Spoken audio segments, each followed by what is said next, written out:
It was a conflict spanning 16 years. Of all wars in Republic history, the war with the Mandalorians was the bloodiest. So what exactly was the Mandalorian Wars?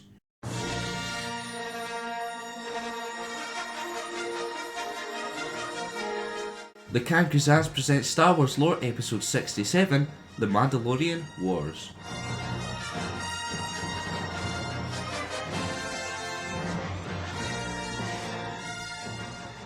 Throughout the history of Star Wars, the Mandalorians and the Galactic Republic frequently clashed. Following the Great Sith War, both the Republic and the Mandalorians rebuilt their ranks and began to prosper. During this time, the Mandalorians were led by Mandalore the Ultimate, who was actually tricked into war with the Republic. This came about when an emissary of a Sith Lord told Mandalore of a vision his master had of the Mandalorians conquering many worlds before defeating the Galactic Republic. This was a ploy to use the Mandalorians as a weapon to test the defences of the Republic. Under the Sith spell, Mandalore took up the idea of invading one of their arch rivals. The Mandalorians' first act was to attack the planet Alpha 3. The battle lasted 5 days before the LXVII managed to hold off the Mandalorians. The stalemate was broken when Canderous Ordo tactically used his forces to attack the LXVII from 2 directions. After defeating the opposing fleet, even with it being 10 times the size of their own, Ordo was given command of a clan now named after him. 3 years later, the Mandalorians attacked Cathar, wiping out 90% of the Cathar population. This act caught the attention of the Republic. Over the next 8 years, the Mandalorians took over more worlds and their warships expanded their territory. Their impressive runs of conquering planets came to a halt when the Republic's navy blocked attempts to capture Taris. But the Republic military wasn't fully mobilized until Taris was threatened. This started an 8-month period with no victories. After this, however, they quickly continued to threaten the galaxy. A young Jedi challenged the Jedi Council on intervening in the conflict. Even with the Council not wanting to because of the threat of the dark side, the Jedi made a movement to intervene anyway. The movement became known as the Revankists, and it quickly drew a big following. The leader became a celebrity to the Republic, and the media saw him as a saviour who the Jedi Council wrongfully ignored. He was then referred to just as Revankist.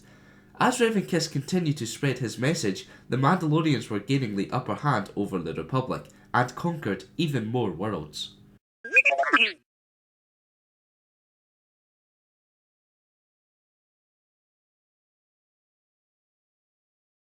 The Revankists were confronted on Cathar by the Jedi Council, who wanted the movement to withdraw from the conflict and even as a group disband.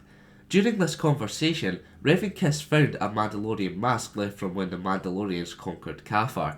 He then wore the mask, adopted the shortened name Revan, and vowed to wear it until all Mandalorians were brought to justice.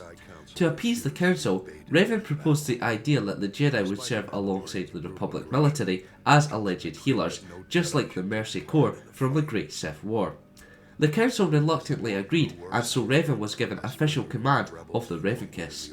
He and Alec, his close follower who recently adopted the name Malak, were appointed as generals. Over the next few months, the Revankists joined the Republic in battling the Mandalorians, and Revan proved he was a good military leader as he won many victories against the opposition. Revan directed the Republic Navy in taking the offensive against the Mandalorians, and he helped the Republic retake Taris. Revan managed to secure victory after victory, but this came at a cost. He was far too eager to sacrifice populations and key planets in order to achieve victories elsewhere. He and Malak adopted the philosophy win at all costs, which was not always the morally right option. When Revan visited the planet Malachor V, he discovered a temple of Sith learning. As he learned from the Trace Academy's knowledge, he began to be seduced by the dark side of the Force. Even though both Revan and Malak were now influenced by the dark side, they still served as Jedi and continued in the fight against the Mandalorians. Revan increasingly drove the Mandalorians back and came up with a plan to hopefully end the conflict. He deployed a massive fleet along with the Mass Shadow Generator, which was a gravitational weapon created in secrecy, to Malachor V. A massive naval battle began, and not before long, Mandalore realised defeat was inevitable due to Republic reinforcements. He then challenged Revan to a one-on-one duel aboard his ship. In a fight to the death, the strong Mandalore was eventually defeated by Revan. As Mandalore lay dying at the Jedi's feet, he removed his mask and told Revan of the Sith spell he was under that had been broken in his dying moments. When he died, Revan took Mandalore's mask so that no other Mandalorian could lead, as it was a symbol of leadership.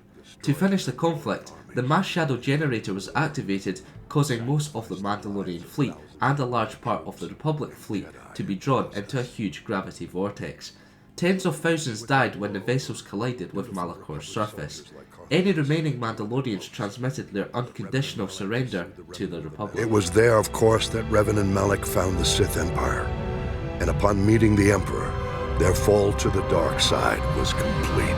Now it's time for this week's question. Who is your favourite Mandalorian of all time? Let me know in the comments below. On the day of releasing this video, this channel has reached over 10,000 subscribers, which is absolutely incredible. It is such a huge milestone, and to be honest, it is really overwhelming. I do want to say a massive thanks to every single subscriber to this channel. You are indeed incredibly awesome. As a way to celebrate this fact, I did want to offer the chance for you to submit a video idea celebrating 10,000 subscribers. It could be a challenge I do, it could be something funny I do. Just let me know all your ideas in the comments below, and thanks again. Remember to vote for next week's episode by liking one of the 2 comments below. If you want to learn more about someone or something from the Star Wars universe, leave a comment. And for more Star Wars lore, keep it locked here to the Kangazans. He then activated a super weapon which destroyed an entire planet and everyone on it. Revan's act destroyed the Mandalorian armies and ended the war, but sacrificed the lives of thousands of Republic troops and Jedi in the process.